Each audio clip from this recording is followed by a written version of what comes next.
Oh, say, can you see by the dawn's early light what so proudly we held at the twilight's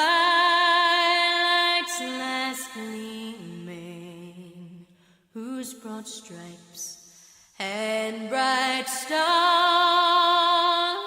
through the perilous fight o'er the ramparts we watched were so gallantly streaming. And the rugged red glare, the bombs bursting in air, gave proof through the night that our flag was still there. Oh, say, does that star-spangled banner yet wave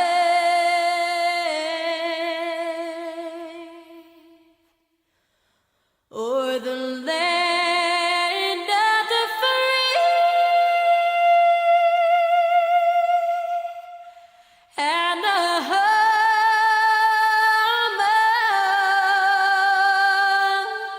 of the brave?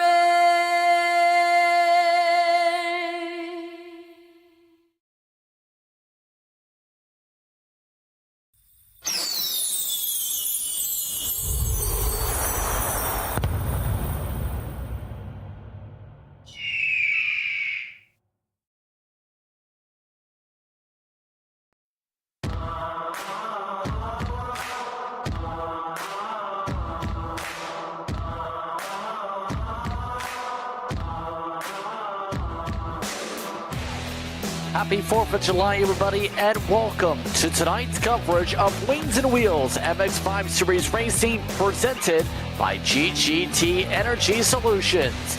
This afternoon, we're excited to bring you coverage of all the action from iRacing's virtual Daytona International Speedway in Daytona Beach, Florida. Maconi Entertainment is here to bring you action from all types of racing, including the weekly Fast Friday series. No matter what you're racing, we can bring the action to life. My name is Justin Prince. Alongside me for tonight's afternoon race, Brian Laster. DJ Line is our producer for tonight's coverage. Wings and Wheels MX-5 Series is a league that consists of many drivers racing the Whelen Mazda MX-5 cars. In turn, they've launched their inaugural season. And tonight, we have a bit of a different twist to the series for the 4th of July. Today, we're on the oval for an exhibition race, Braden, 40 laps of fun.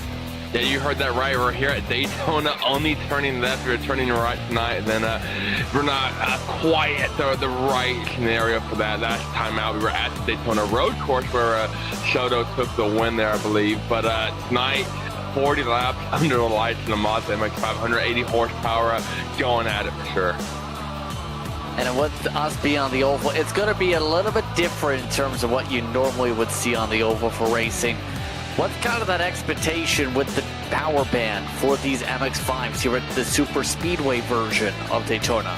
Yeah, we're going to be fast, not NASCAR fast, and we're not going to be anywhere near 200 miles an hour. We won't even be above 145 miles an hour, but that doesn't mean the draft is going to be that much more important.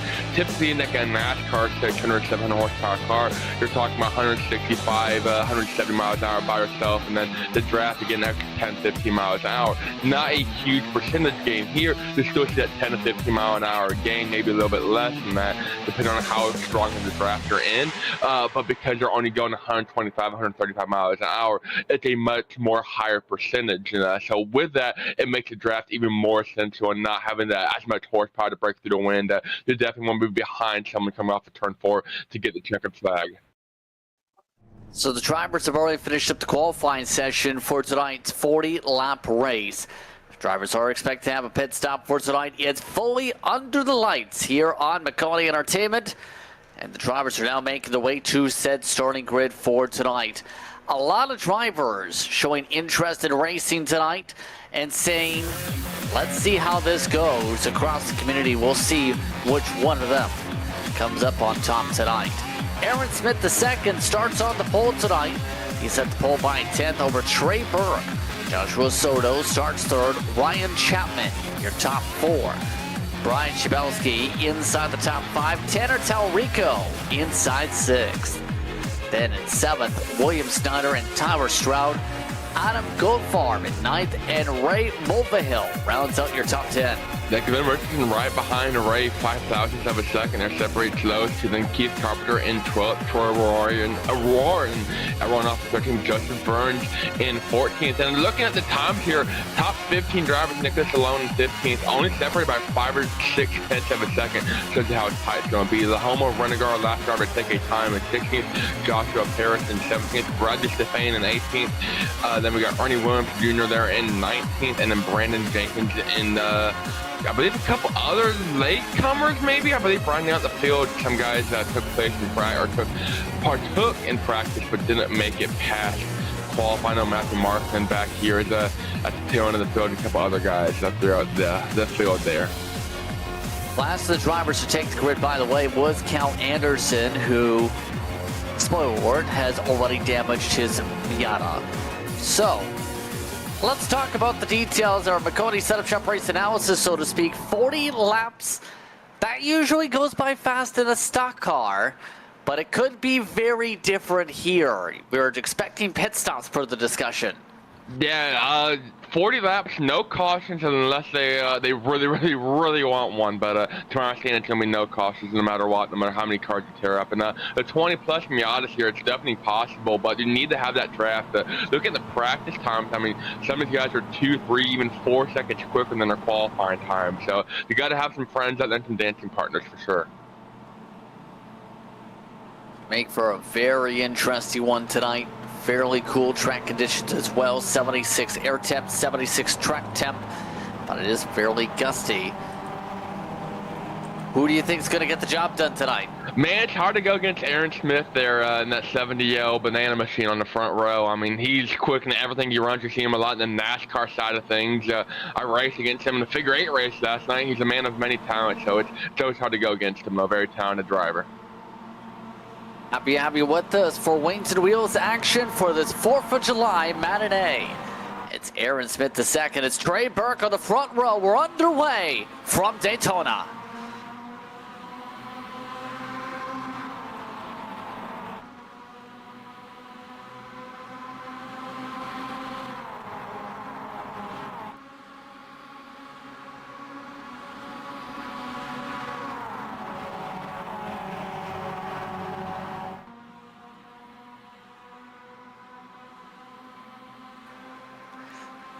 And drivers currently up to speed to about 127 miles an hour coming out of turn 2.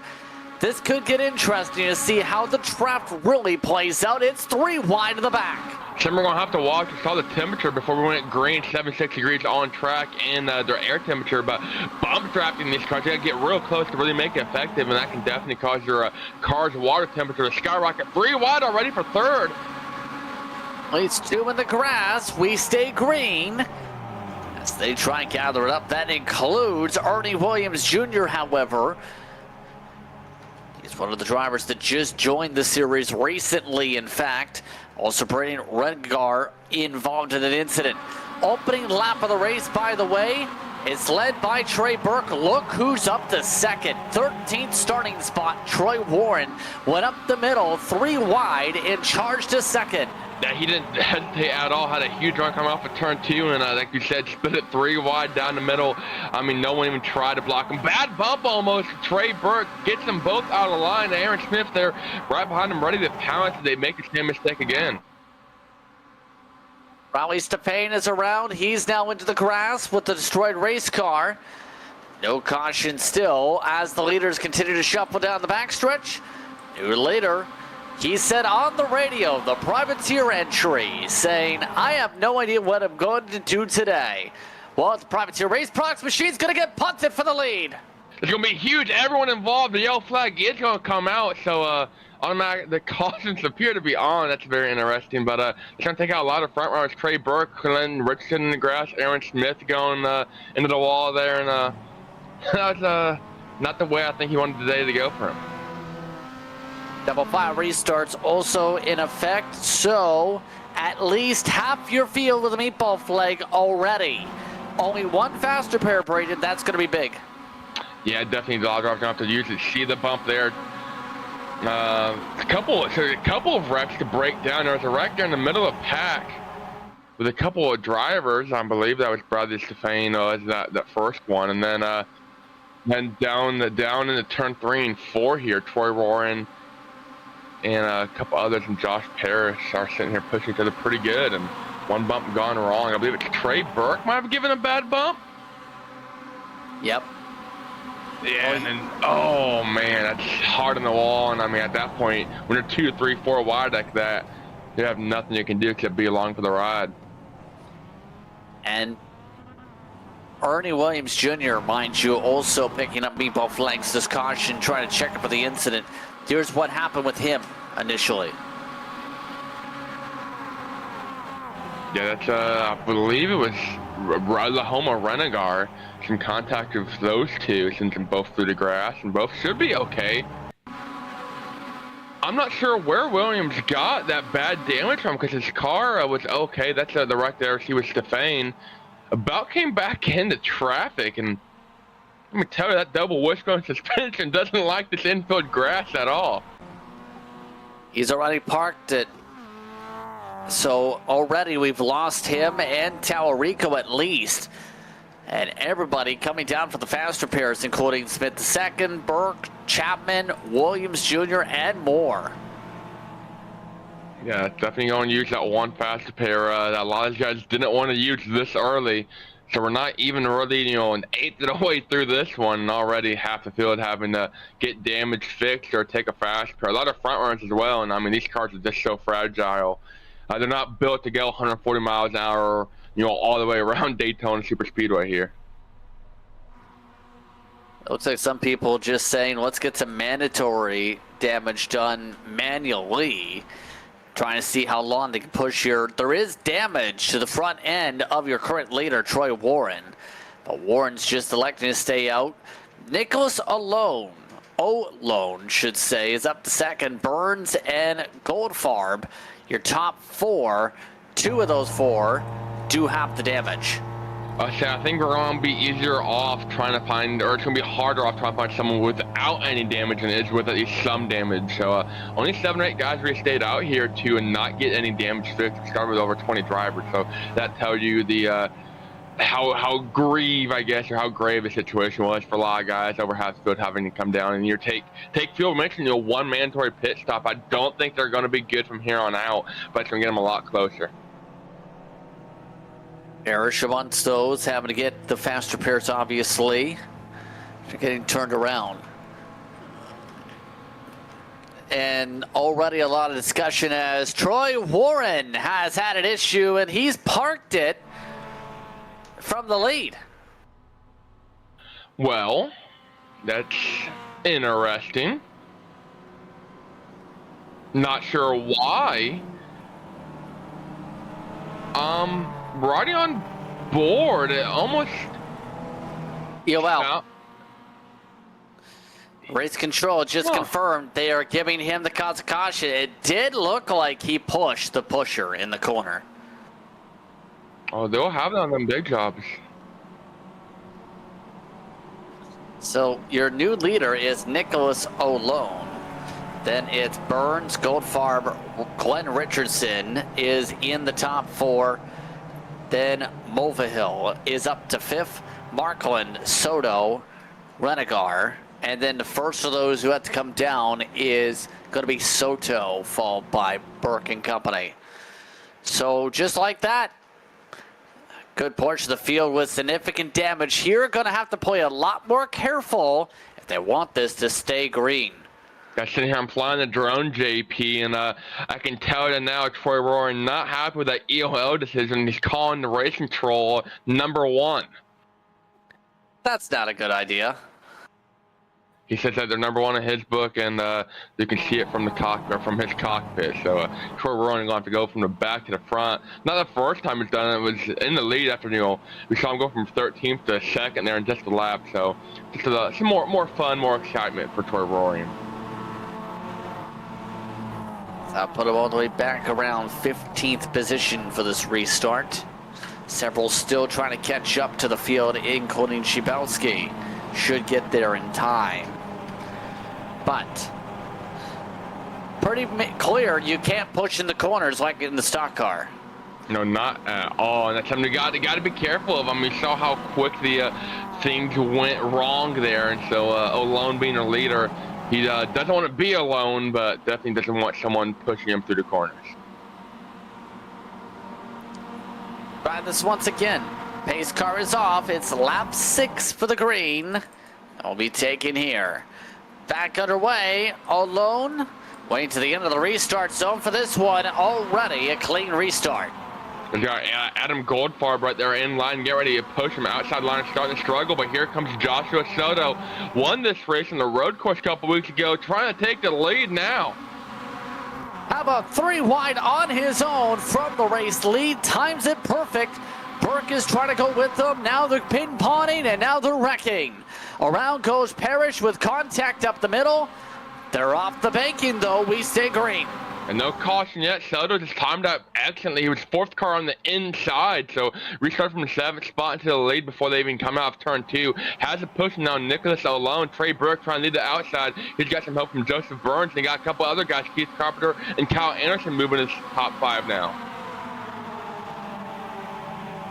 Yeah, now we'll see where the true test comes once the speeds are fully back up for some of the drivers in the pack. Looks like there is attempts to bump in the corner from Nicholas Alone, but not non-centered. It's important to square it up center, it seems, with these cars. And you can definitely push a little bit, and it seems to be the quicker way around, but pushing the pusher the same way Kyle Anderson is right now, pushing an Alone into Soto. Not going to work out because you have bobbles like that, and that's going to turn to Soto here. Soto says, I'm just going to go up top shelf. He joins Renegar up there top, through the middle, 3 wide again. Burke, he wants to lead laps. The middle is extremely powerful. Yeah, no one seems to be blocking. He's got William Snyder on the 666 machine pushing him now. So Trey Burke to the lead. Down the back stretch, we got cars in the wall, cars down low, cars spinning, cars in the air, and for the second time in this race, we are under caution with a lot of torn-up race cars. Loma Renegar involved. Then Richardson Carpenter. Cal Anderson is destroyed, Lightning McQueen style on the back straightaway. Joseph Burns and a couple others all going to have to take their fast repair if they haven't already. And if they have, well, might as well leave the session now. Meatball flags continue to rise up. Already had Ernie Williams Jr. park it. And already our second caution. Soto, who was the leader already in this race, he picked up a meatball flag too, somehow. Yeah, see the 55 machine there. Parrish, their privateer driver, and 3 wide middle, and does not work out. And I mean, that started kind of towards the front, looked like. We saw how aggressive we were getting with the pushing already. Trey Burke went 3 wide. I just don't know if some guys tried to follow behind him. And yeah, Tyler Stroud drifted up a little bit in the Lightning McQueen car. And Stroud not too happy, actually putting that one on the 7 car. A couple other drivers, big wreck, following the Renegar there. Yeah, this is going to be a fast repair killer here for a lot of these guys. Yeah, again, this was not an issue with the trigger. This was the first of what was a cascade of incidents, it seems. I think that opened the door for a lot of guys to try and go down the middle. And too many guys try to go for the same spot at once. Yeah, by that point, things got wild by the next lap. Still, that's where the caution started to fly. Saw how aggressive they're starting to get with the pushing. I mean, you see Soto getting the push by alone through 3 and 4, and it kind of upsets him, especially upsets him going through the trial, but then they start pushing the pusher. That's when it goes all downhill when they get into 1 and 2 here. So they're coming off of 4 there, and then you see them start to get real crazy coming across the line. You'd think it was the last lap the way they're pushing each other. On the green in live action, still keeping an eye on what the cause was. You see right here, the bumps were getting batted up where Soto said, all right, I've got to move. And then the 3 wide middle started to heat up again. You see Trey Burke working through the middle there in a 22 Lightning McQueen car. It goes a little bit downhill with him. I believe he bobbles down low, comes back up the track, collects the driver. They both go down. A couple drivers come up, and they got some drivers rigging some airtime back there. And that collected another third of the field at least. Amongst those involved Burns, Carpenter, Soto, and more that are still getting repairs done this caution flag. And that opens up the question mark on how are you going to win this race, because a lot of people are running out of car parts. Yeah, that's definitely a good way to put it. I don't think it's going to be a huge race of attrition, but we're already down to only 8 drivers left on the lead lap. I don't know how many of them even have their fast repair left. So Trey Burke, though, their leader, able to hang on. So Soto, your winner from the Daytona Road Course in the points-paying opener, out of the race right now. The incidents have been flying so far here in this exhibition for the 4th of July here on Maconi Entertainment. What is going to happen here? Oh, did we mention there's a prize for today? There's a Dale Earnhardt Jr. signed magazine on offer for the winner today. Yeah, I believe it's a Sports Illustrated talking about his retirement a couple years ago, and he actually autographed himself and they're giving that one away to the winner. It's a pretty cool reward if whoever's able to find victory lane, but it might be a little harder than some of these guys thought. Trey Burke is the leader now. We're back underway. Alongside of William Snyder, when it's Mulvihill in 3rd, Glenn Richardson, Brian Shibowski with damage. The top 5. Here comes the better runs, those from the back. Parrish just about wrecked into the back end of Richardson. That's also to Aaron Smith, the second. Your posts that are back on the lead lap, about a minute behind this back, but he's on the lead lap nonetheless. Trey Burke continues to lead. He has a little bit of help there from Ray Mulvihill. Trey Burke, one of the Wings and Wheels drivers in the regular season and in real life. So Ray does a lot with the Wings and Wheels Foundation, giving his driver a little bump there. Yeah, a lot of bumps and nowhere to take the runs this time outside. Glenn Richardson just about sent the outside front row leader for these packs here. A lot of drivers not showing patience here with the big runs. Yeah, that traffic going to become a picture of this if we get up to him. Joshua Soto about half a straightaway ahead. So not too soon, but the next couple laps there, he'll keep it green. He'll become part of this picture, already 1 lap down. Yeah, in the middle line becoming all that powerful for Parrish to get a run. It looks like he's going for the race lead high side. They had a huge run there down the trial. Parrish running the higher line, though, not really able to carry momentum. This isn't a short track, so he's going to lose it in the corner. He's able to keep it maybe down straightaway, but a little too late nonetheless. Wrecking the back, though. Caution. Mulvihill involved in this one. Matthew Markland also collected in one of the race lap entries. Yeah, it's going to collect some more fast repairs. Mulvihill, heavy damage. Matthew Markland, heavier damage, missing the front bumper. And I don't know if Ray's taking his fast repair. Josh Parrish made it through and then took a hard left after the caution had come out. Parrish just parked it. This is why Mulvihill. Oh, he got a bump, got sent down the track, comes back up the track, collects Markland, and yeah. Yeah, and already 2 more meatball flags from this incident. How that happened from Mulvihill? Oh, he got ping-ponged. Yeah, and then comes back up the track there into Mark, then in the wall. Mark comes down, collects him again, and then Joshua Parrish, after this happens, takes a hard left down the backstretch. And just parks it. Says, good night, guys. I'm done. I'm going to go blow some fireworks up. Well, it's still daytime in most parts of America, but hey, fireworks safety is important. What's even more important is this timer we've got on this race. An hour, 30 minutes, and 40 laps to get it done.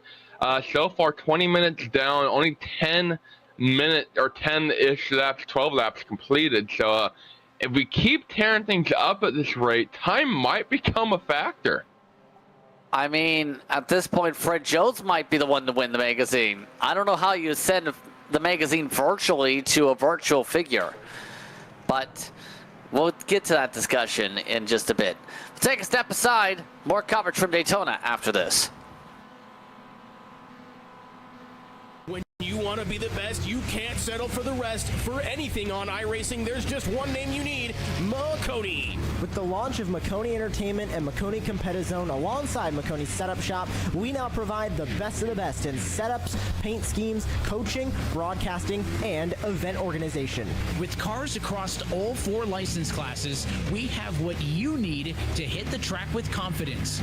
Grab a subscription and save money while going fast at MaconiSetupShop.com/subscriptions. And remember, at Maconi Setup Shop, there are setups, but your victories.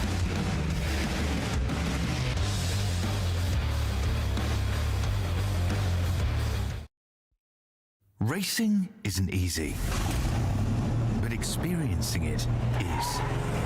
iRacing puts you in the driver's seat with the industry's leading sim racing game. Drive on laser scan replicas of the greatest racing circuits from around the world. Go head-to-head against other drivers chosen by skill-based matchmaking to ensure competitive racing at every level. Compete across all your favorite series. In officially licensed cars, engineered to deliver the most accurate driving experience possible.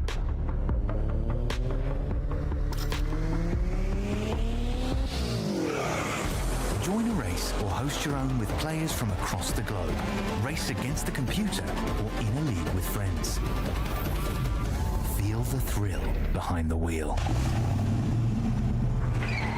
Visit iRacing.com.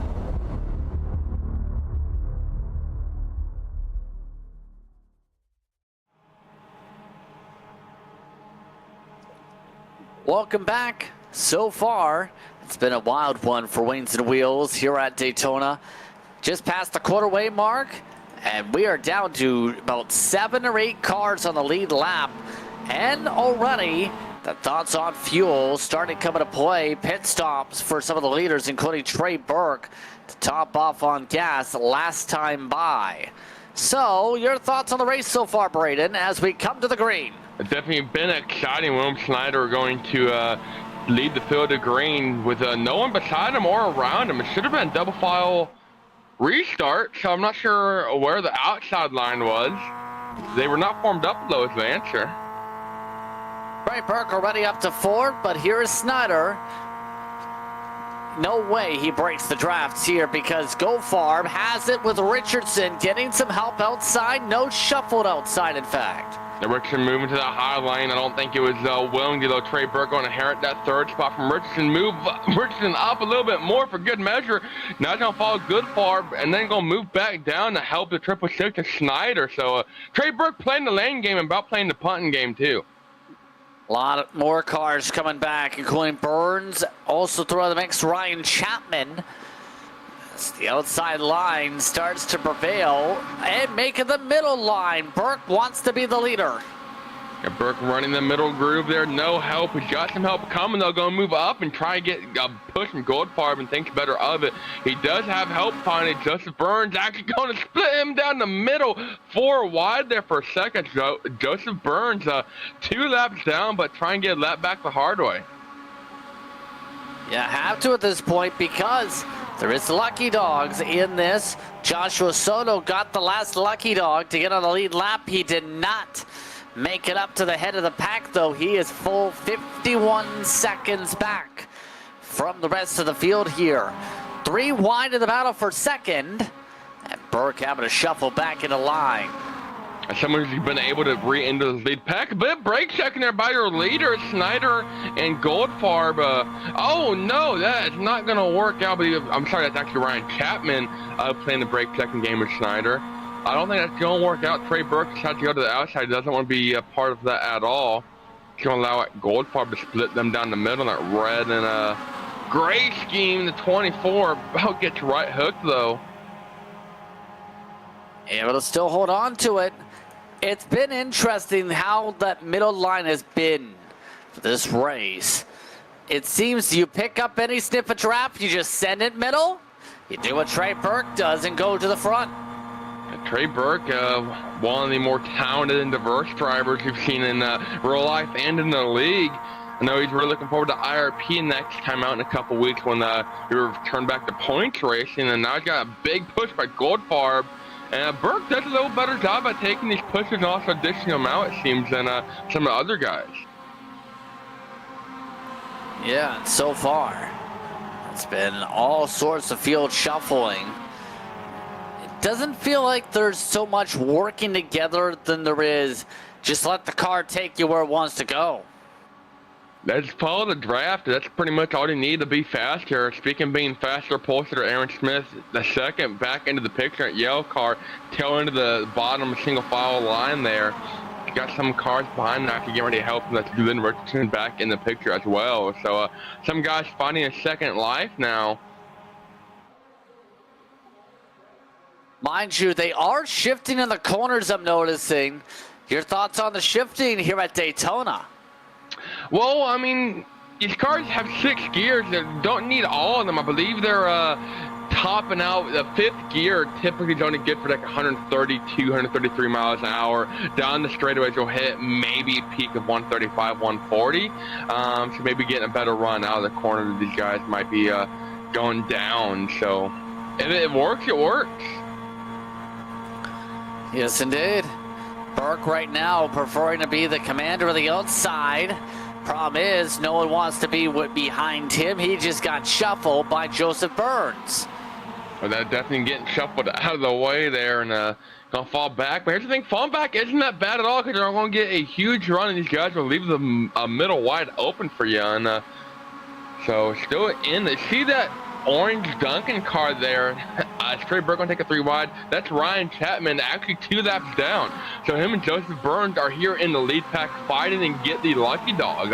On the drivers that are multiple laps down or any laps down, currently still out running, I believe. So Keith Carpenter 8 laps down is in the pit, still getting damage fixed though. So gonna be easy though to get that lucky dog here with this 23 laps to work with still. Lap time's about 1 minute and 10 seconds. Yeah, definitely a little slower than I would have thought. So they're not really working together, I think, the way they could be. I mean, if we got 2 or 3 guys maybe try to plan a run, you could almost pull away from the rest of the lead pack and try and maneuver your way that way. But I mean, only 7, 8 cars here in this lead pack, it's going to be very hard to do so.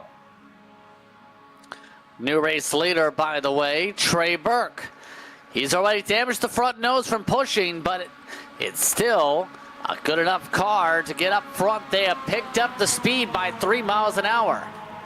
You're going to have to watch that water temperature. I know it's a little easy to overheat these cars, and wide open like this, I think they're going to be okay, but to get behind someone and start bump drafting them the whole lap, multiple laps, definitely something to watch for. Trey Burke, though, front and in command. He's got some help. William Snyder pushing them. These two work together quite a bit. Adam Goldfarb, though, on the outside. He's got Joseph Burns with him, and they're making up a ton of time on the outside group down the tri-oval here. Yeah, a lot of those leaders not wanting to stay pat. Aaron Smith, he's already down a faster pair. He has to stay conservative. That definitely, you want to sit there and you've already used your faster for most guys, especially Aaron Smith, so you don't want to get up here in this lead pack. You want to leave some wiggle room. They're still in the lead pack. You can make a move for the lead if it goes green, but you're not involved in any of the chaos or the controversy, getting right hooked or left hooked, and the race ended before we even get to the halfway point. Speaking of, we're getting pretty close to it. Yeah, this is our longest run of the race so far. Nobody willing to use the yellow line maneuvers at the moment, it seems. 107.6 is your quickest laps in this field, by the way, being set by Glenn Richardson. He's currently lined up towards the back of this group. So, overall, it seems now that things have settled in, that there's a bit of a calm for the storm. A little bit. You saw that fastest lap there, 107.6 by Richardson. In practice, he was over 2 seconds faster, and was hitting speeds of almost 140 miles an hour. So an 8-mile-an-hour increase from the top time in practice. That's because they were able to work together. They weren't too crazy with it. They weren't side-drafting each other. So that goes to show how much faster it can be if you actually get a lot of cars in one line kind of working together. But Burke is your leader. You talked about him with work with Wings and Wheels. We talked with him before at Daytona pit. He's not afraid to send it for positions. Hey, I probably don't want to do a live interview. We know what happened last time we were at Daytona. We tried to talk to him live. It didn't work out so well, especially going for the lead. But one of the more talented and diverse drivers, like I mentioned, though, in the field, has career races, or at least has starts in multiple aspects. Gonna go high and block the high line in Goldfarb. About gets turned in the process. It's going to allow Schneider, though, to take that lead on the bottom. Oh, he got bumped to the wall, though. Big checkup from the outside line. Able to get back inside, but Goldfarb did not give a good bump. Yeah, definitely not the bumps you want to be taking here. Going for the lead. Trey Burke trying to control both lines. Do you have a lap car? Keith Carpenter 11 laps down, coming out there on the apron. Knowing Carpenter's luck, they're going to wreck right here to the outside and collect him after just got all his damage fixed. Don't jinx it. But we're at halfway, and the lap car does stay underneath the old line. Not that much speed difference, but it's still enough to be able to worry about. Inside line still led by Schneider. We had a blown motor, and it was Keith Carpenter who just popped it. I feel so bad. I don't know how I was commentator's curse or what. He has spent the past 20 minutes in the pit to get his damage fixed. Gets back out on track and just pops it. 3 wide for the race lead. Burke saying, excuse me, pardon me, coming through. Well, if you're going to do it, might as well get it done while we can. Keith Carpenter back on the pit road, and he hasn't quit yet. There's still hope. Oh no, Carpenter money shifted. Oh my gosh, that's what happened to him. He went from 4th to 3rd. Don't know how that one happened, but oh man, heartbreaker for Keith Carpenter. A lot of shuffling up front. Here's a good question. For those who pit on fuel, are they good to go, even with the shuffling? To be honest, I couldn't tell you. I know they're a lot closer than these other guys, and the guys that came down like that 15 or so, the fuel in these cars takes quite a minute to add up. Bump about gone wrong to Joseph Burns, who's 2 laps down. Try and get 1 lap back the hard way. Trey Burke, he does go 3 wide, about splits him. About turns them. Trey Burke trying to take the lead through the middle, but I still don't think they're good on fuel, but I think they're a lot closer than the rest of the field. I'm not sure who that entails. I'll pull that one up here in a minute, but caution at this point, they should be good. Joseph Burns, though, back on the outside, 3 wide once again. Burns is among those who was a part of the early incident. Has not been in pit road since 20 laps ago. Same can be said for William Schneider. Glenn Richardson's yet to even visit pit road. Burke is amongst those who topped off at the 10 laps in mark. Yeah, it's going to be a fun one to watch. He may be able to stretch it a little bit. I know it was pretty tight around the halfway mark. I think, like I said, they'll caution this point. It should be good to go, but some of these guys in the draft, I mean, they might not even be burning as much as they would have thought. So they might be good, or the guys leading the pack are burning a lot more because they're turning a higher RPM than they were a single car. So, you know, they might be good, they might be burning more than they thought.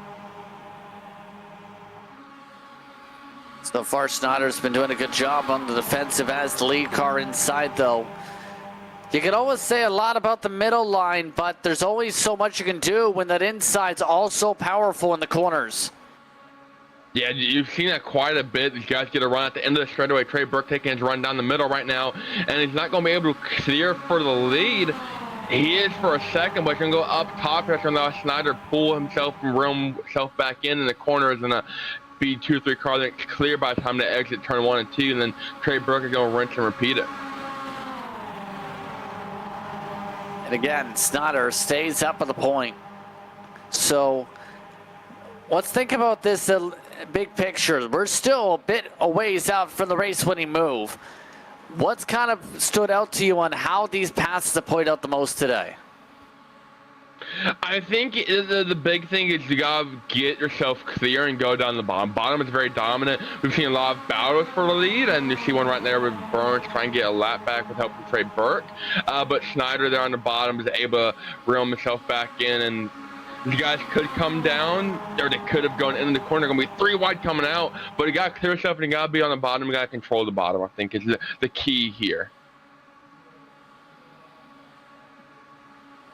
By the way, 10 cars remain. We started with more than 20 entrants. What's been an attrition-filled one, but with 16 to go. 3 wide, 3 different strategies, and Munster's field mixture. Burns now using a bit of door-to-door contact again. A lot of contact, I was getting ready to say. Burns is 2 laps down, remind you. Currently 1 lap down at the line, but not white and black gradient Miata in the 7 car. So he's trying to get the lucky dog and get back on the lead lap, or at least get 1 lap down. He'll get the lucky dog then and be back on the lead lap if another caution comes out over Ryan Chapman, who's 2 laps down, but still in this lead pack. So, it's a lot of different races going on because we're able to get 1 lap back the hard way, and the caution comes out, almost does right there. Then they're back on lead lap, over 2 laps down, they still have to have 2 cautions before they get back on lead lap. Able to finally take things away from the bottom. It's Trey Burke. How long can he hold on to it is the question, with William Snyder having to push for the first time. And as Snyder uses the wiper blades, he is all over the racetrack on these bumps. Maybe it's a little more aerodynamic for these guys. I don't know if that's something that iRacing has in play, but 3 wide racing they sure do. Burke in the middle, Burns up top, Snyder with an inside advantage once again. I'm not sure why Trey went off the bottom there. It took him so long to get himself in that position, and goes to block Burns or gets a bump, and he's going to fall back here a little bit. 14 and a half laps to work with. Outside starting to come into play. Here comes 3 wide again. Yet again, not able to fully clear, but Burns did get to the inside, it looks like. Yeah, Burns able to hang on to the extra lap he needs for now. And, this is kind of a good spot to ride and hopefully wreck behind you. And if caution comes out, they're back on the lead lap. So this might play into Joseph Burns' cards excellently. All he needs right now is a quick caution. Which could be much more harder than it seems to be. Especially with some of the way this is playing out. Burke, yet again, wanted to be a lone rider up top side. But Aaron Smith and a couple others are somehow losing touch to this. Yeah, I don't know if it's because of some front end damage kind of multiplying. He's got Brian Trabatsky and Glenn Richardson there behind him. So they're all in the lead lap. They're in the lead pack, but I think they're going to catch up here. I think they should be good, but they were definitely out of touch there for a split second. Looked a little worrisome. Yeah, Aaron Smith working with Shabelsky and Richardson back there. Side by side again for the point. Yet again, Burke has an advantage. But yet again, bottom line prevails as they try and use the ramp, the banking as a ramp. Well, that'll work some of the times.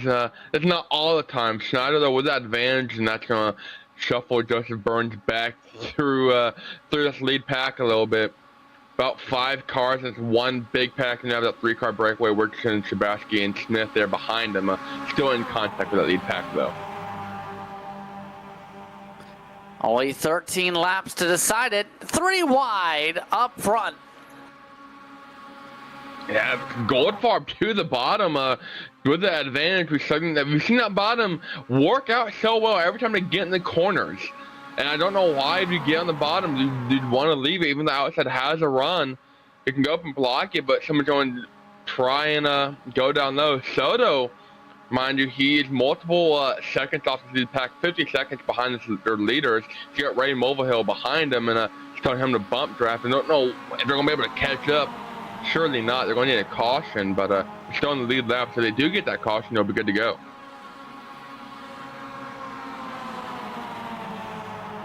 Easier said than done, though.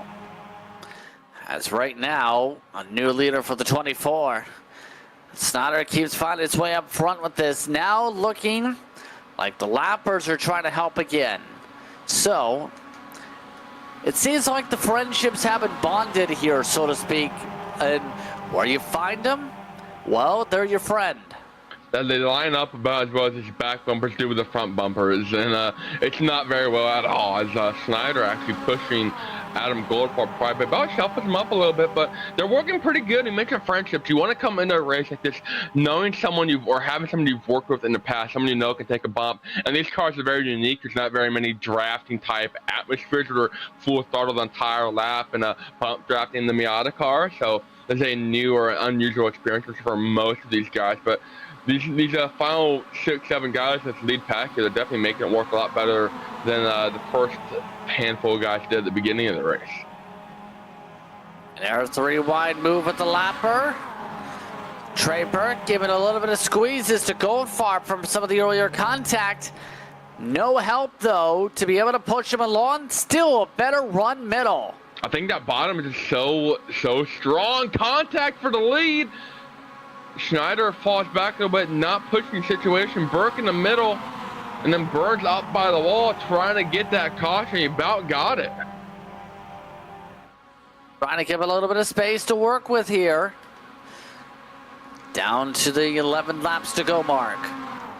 And right now, Snyder playing a razor's edge game on the pushing. Trey Burke going to be clear low for a second, doesn't take it. Here comes Aaron Smith starting to get closer and closer. He's been in the lead draft this entire time and hasn't really pushed to the issue. And now coming at 10 laps to go, and it's about go time for Aaron Smith, I'm thinking. There comes the run outside again. No place to fully take it yet. Snyder forced to downshift to the heart of the pack. Yeah, definitely an interesting strategy. They're able to get the better run off the corner, but that bottom line is very dominant. You know, I said you want to be behind someone coming off the turn 4 to get that run, but if you're on the bottom, even through the travel, it has a huge advantage. We've had one pit stop, by the way, that being Glenn Richardson. Under the yellow line, Trey Burke says, I'm going to try something different. Well, I don't think there's a yellow line rule in effect. So he's going to take the most advantage of that as he can. They mentioned Glenn Richardson coming out of pit road right in front of these guys now, so it's going to get a little interesting. Staggered 4 wide for a second. Trey Burke and Burns about in the wall. Going to duke it out now, 2 by 2 here. Goldfarb up top, Schneider on the bottom, and then Richardson about half a straightaway ahead. Trey Burke giving the time gain back on the racetrack. So now we're looking like it's going to be pit stop time for a lot of drivers coming up here.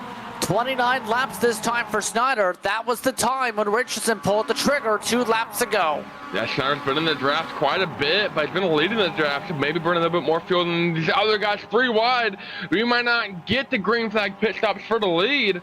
Goldfarb in the middle, Trey Burke up top, and Schneider on the bottom. No one diving in yet.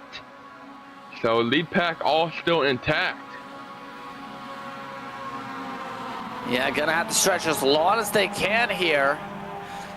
No other communications on the radio yet, but Snyder now trying to play all the lanes all of a sudden instead of just ride the bottom.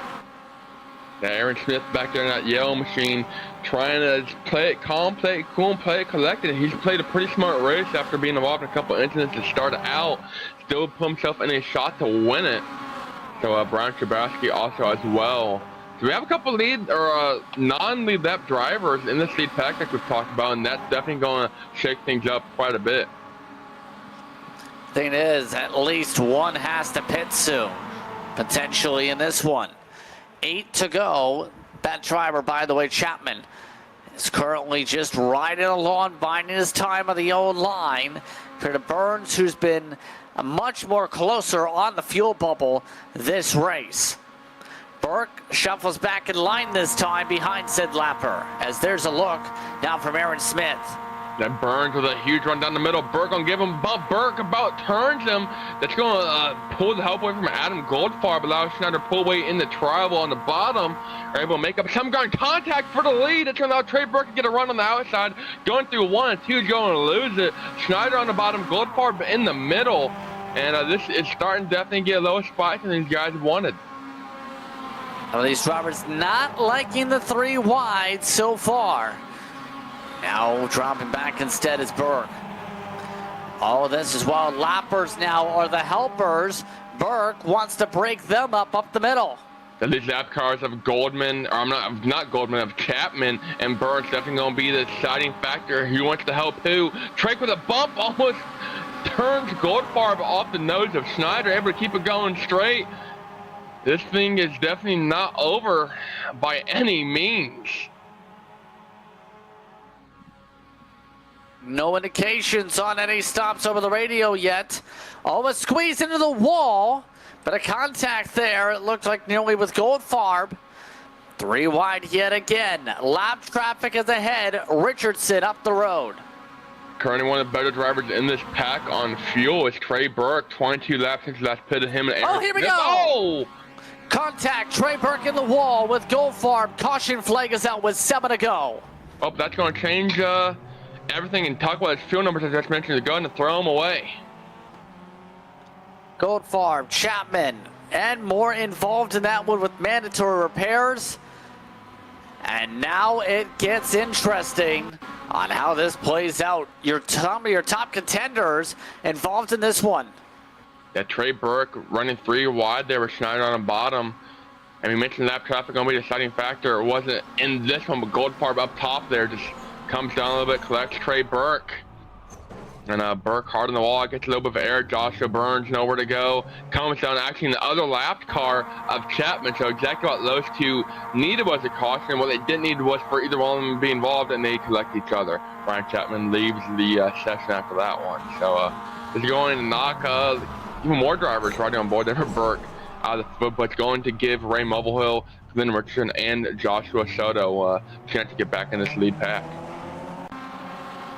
Yeah, that's big for them especially. Now, as the field tries to regather up, what's going to happen with Burke, we'll have to find out. We'll take a commercial break. When we come back, the restart. You're watching Maconi Entertainment.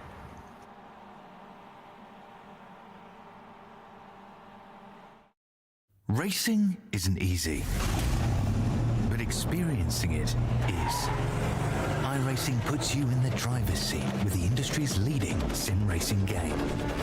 Drive on laser scan replicas of the greatest racing circuits from around the world. Go head-to-head against other drivers chosen by skill-based matchmaking to ensure competitive racing at every level. Compete across all your favorite series. In officially licensed cars, engineered to deliver the most accurate driving experience possible.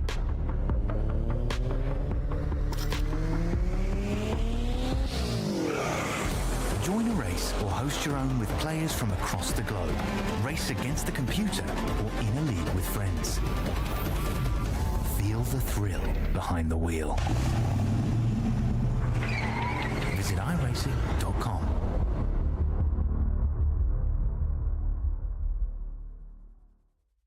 When you want to be the best, you can't settle for the rest. For anything on iRacing, there's just one name you need, Maconi. With the launch of Maconi Entertainment and Maconi Competizone alongside Maconi Setup Shop, we now provide the best of the best in setups, paint schemes, coaching, broadcasting, and event organization.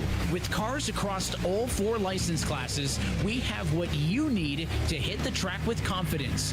Grab a subscription and save money while going fast at MaconiSetupShop.com maconientertainment.com/subscriptions. And remember, at Maconi Setup Shop, there are setups, but your victories.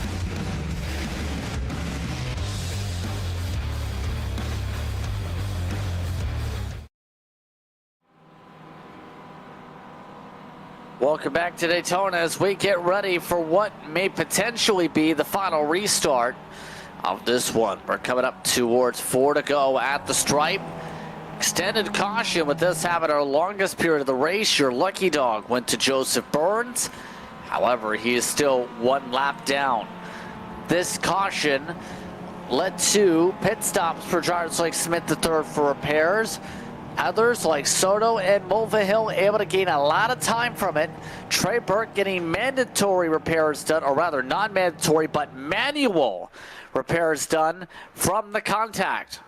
I'd like to mention, give Aaron Smith, Gillian Richardson, Ray Mulvihill, and Joshua Soto all a second chance at life in winning this race. They were, or Aaron Smith, not really, but those other drivers are all multiple laps, or multiple seconds behind the lead pack, and didn't really have any chance of winning. Now they're right here, all inside the top 7. So Aaron Smith as well, driver laid back, and exactly what he was kind of hoping for was a late race wreck, or maybe timed it just right, and now he's doing a really good chance of winning this one as well. So a lot of smart moves by a lot of smart drivers. Let's take a look at the schedule real quick. Remind you that IRP is next, and that's going to be an intriguing one since that's a short track race with this style of racing for the points paying races. That's definitely going to be one of the more interesting, one of our few oval visits this season. We have, Gateway there in August and Martinsville at the end out the season, then Charlotte in September, which is going to be a pretty fun track. But that IRP coming up in a couple weeks, and definitely one of the more unique short tracks on the schedule, and so it's definitely going to test the skills and talents of a lot of these drivers. Most of them, like we've mentioned, they race Railroad and the Mazda Miata series, but also a lot of them have the Indy Next or the open wheel background. IRP is always a staple on those schedules. Base lights are out with 3 to go once we get to the stripe. Snyder, Shibelski, Soto, Mulvihill, Richardson, Smith III, Burke are the ones who have a chance to win this. Burke gonna need to catch up and quick.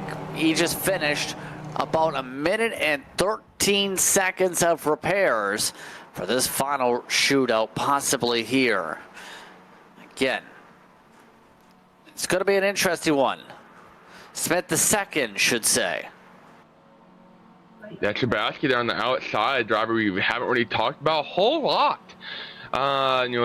These final couple of laps started inside the top 5, and now in a really good spot to go out here and win this thing. So we've seen Snyder be very dominant there on the bottom. It's going to be hard to beat him when he has control of the bottom. I think his plan here, just don't coast up and don't let anyone sneak or put your nose inside of you. So, 3 to go. When we get to the stripe, will they race it clean? We've seen a lot of bold moves today. We'll see if the bold moves continue. The race win on the mind. It looks like that's interesting. Joseph Burns trying to claim a lap back before we even get to the green. I don't think that's normal. He's already got a black flag. So, green, green, green. We're backing away. That's going to put Burns back on the lead lap. If they wreck on the last lap or they get our caution, that is they clear that black flag. Schneider with that advantage. Joshua Soto in line right by him, getting ready to deliver the push of the century. And Brown Chabowski dropped a second. No, Soto up to the outside. Soto ditches Snyder. Now tries to break even. Chabowski trying to take the sword and push the 07. All coming through the gears with 2.5 laps to work with. Just under 7 miles to go here. Soto with the outside has help from Brian Chabowski in the orange 85. Ray Mulvihill as well in the outside line. Richardson in line behind Mulvihill. Aaron Smith, the only car on the bottom behind Schneider. And no help whatsoever. Soto goes down to block Schneider, and Soto with the inside advantage. Remember, Soto led for a bit earlier before having to move up and then getting caught involved in an incident with about 10 laps through the race. Now, it's go time, coming to 2 laps to decide it. 2 laps to go from Daytona, this time by the stripe. Schneider pushing Soto. We've seen this not work out so great many times before, and things are definitely starting to heat up now. Trey Burke throw back in the picture. Shibelski has Mulvihill, thought about a move, doesn't take it. Shibelski has damage, seems to be struggling to build up the runs himself. Now they're blocking the wall. Now they go 3 wide. Shibelski goes for the move. Snyder goes middle. All while Mulvihill tries to cut and makes contact.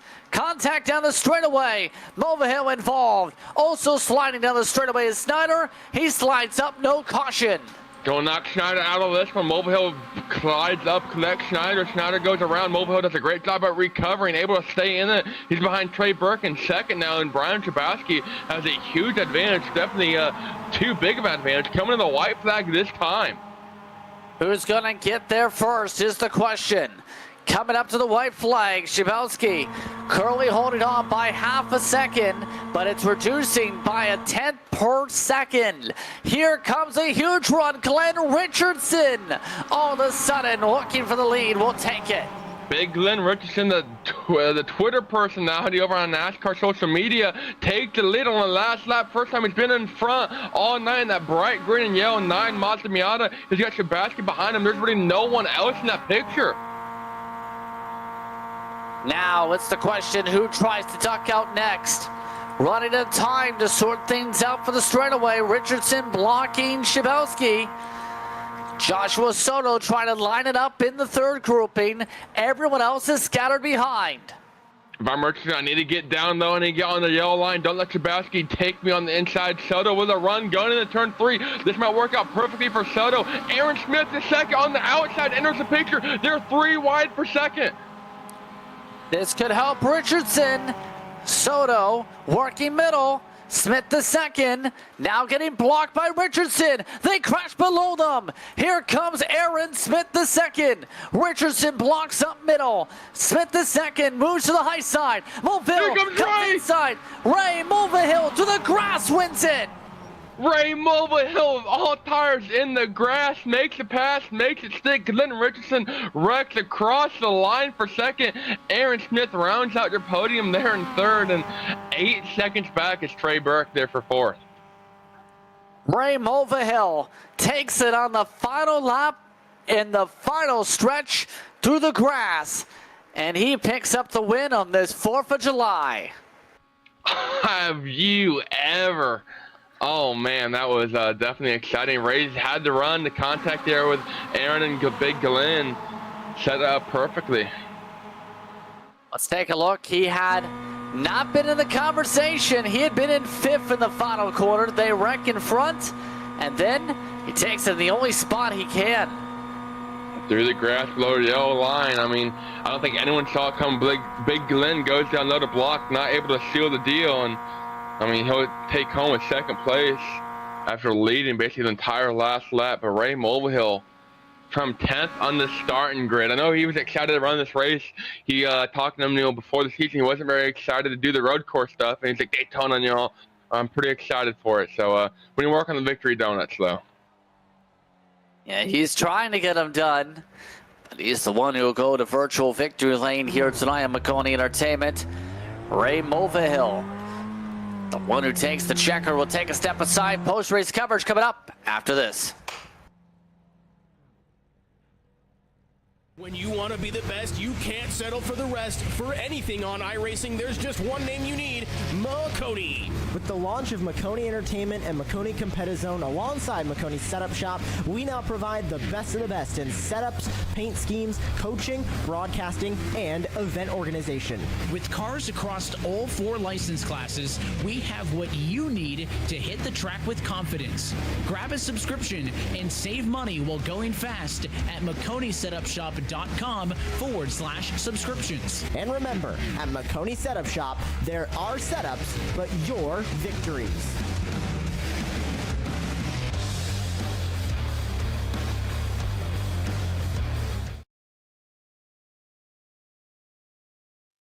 Welcome back to Daytona, where post-race coverage now kicks off after a wild final stretch for the win here at Wings and Wheels and the MX-5s at Daytona. Let's take a look at the unofficial race results in this one. Ray Mulvihill takes the win over Glenn Richardson. Aaron Smith II rounds out the top 3. Trey Burke and Brian Stabelski in the top 5. Your last to finish on the lead lap was William Snyder. Joshua Soto didn't finish the final lap. Amongst those with troubles in the end, Joseph Burns did not get a black flag cleared late, which meant he got disqualified after trying to pass the field coming to the restart. Adam Goldfarb finished off in 9th, and Ryan Chapman also amongst the DNF list in 10th. Yeah, joining the DNF list, Joshua Paris, 30 laps down in 11th. Matthew Martin as well, 30 down in 12th. Keith Carpenter, we saw his misfortunes quite a bit tonight there in 13th. Nicholas Alone led some laps early in this one. Jumped at 14th though. Cal Aronson 15th. The home of Renegar in 16th. Tyler Stroud in 17th. Ernie Williams Jr. in 18th. Troy Warren the second, or Troy Warren 2, I apologize. In 19th, Tanner Tellerico in 20th, and Bradley Stefan going to be your last driver to see the green flag and not the checker, though. 39 laps down in 21st. That's a look top to bottom of those who started off the race here tonight. But it's Ray Mulvihill, who previously was in our broadcast booth. Now he's in victory lane. Ray, talk us through that final lap. Well, I kind of felt bad there. I was trying to push Trey up to the front, and we weren't square. His car was a little damaged, so kind of got him up to the wall. So I apologized to him. He's like, send it. I'm like, all right, well, I'm far enough behind the rest of the field. I downshifted and was able to start getting the run. I saw the 2 guys wreck, and I was like, all right, let's go. Let's ride the momentum. You know, we were at the limiter in 5th gear, and it was like, all right, well, there's only one place I can really win this, so we took it to the grass. In turn, how would you describe this combination in terms of what it was like in practice tonight? I tell you what, this was something that it was chaotic. We expected that. We wanted to open it up, try to recruit more for the league, and it didn't disappoint. Kind of upset we didn't get all of our full-timers in here. A lot of them have other obligations racing this weekend, so you know, miss those guys. Can't wait to get them back at IRP. But no, this was a heck of a race, and I appreciate everyone coming in. GGT for helping sponsor this. Wings and Wheels Foundation. This was I hope it was a good show for you guys at least.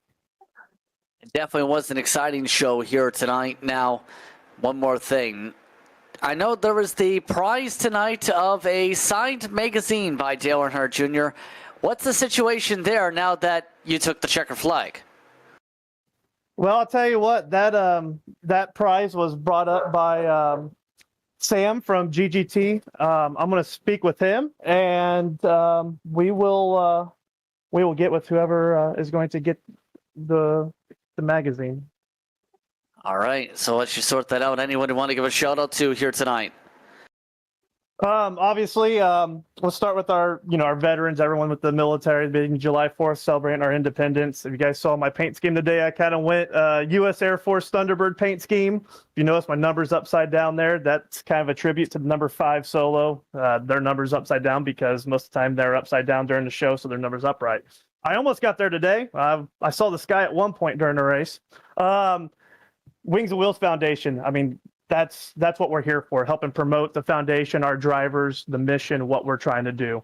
Obviously, GGT Energy Solutions, bringing entertainment here tonight, having Maconi on board. You guys have been awesome. We appreciate everything you guys are doing. RFL Facility Solutions, I'd like to thank them as well. And thanks to JP and Brayton there in the broadcast booth. You guys do a heck of a job. And Ray Mulvihill coming away with the win tonight. Congratulations. I just want to throw it out there. This is my first ever win on iRacing, so it means a little bit more, so appreciate it. It means a lot, actually. It means a lot, Ray. Ray, first iRacing win ever, Braden. And he had to beat Glenn Richardson to do it. That big Glenn Richardson leads about the entire final lap, except for about literally the last 50 feet. Talking through the drag race there with Aaron Smith, and then Ray passes in the grass to win it. Yeah, man, it was a great finish, man. Congrats to my guy Ray for that heck of a finish, man. He had all that momentum coming off of 4. and I'm not gonna wreck the guy, but I was like, we're gonna race it out to the very end. And that was what you call one heck of a show for the fans here today. Yeah, and then you said that you were in that lead pack kind of on and off throughout most of the race, and you found yourself taking the lead, though, come to the white flag. Talk through your excitement there when you're like, oh, man, I got a shot to win this thing. Yeah, pretty much. I like to keep a poker face as far as racing on super speedways. You know, when it comes to drafting, I'm not going to show my hand until it's time to go, kind of deal. So that's pretty much my thought process. You know, staying back there with the lead pack, then if things work out for me in that way, make my move to the front. For sure. Anybody want to thank out to the second place run here tonight? This afternoon. It's not night. It's only 2 o'clock Eastern. There's still time for a patience game this afternoon if we wanted to. Yeah, most definitely, man, or an Indiana Fever game. So I want to give a big shout out to, once again, GGT, Wings and Wheels Foundation, Ray, Bree, and all those people. And, you know, as far as Maconi Entertainment and you as well, Breakmaster. Yep, of course. We appreciate you taking time to talk with us, and thank you for running. And I'm sure we'll talk to you quite a bit in the regular season. Thank you. Once again, Glenn Richardson coming away in second. Aaron Smith the second, standing on by. Aaron, you were quietly the dark horse in position for the final stretch, and then things changed. Describe what that was like on the final lap for you. Yeah, I had a feeling that sitting in the back would be in my best interest there, coming to the white flag. But yeah, I made my move. Soto made his move, and I didn't realize he got turned until I was already in the back of the 9. So I probably could have swept under him and taken it there. But yeah, it was one step too late. Now, talking about this combination, how would you describe the combination in the car from your experience?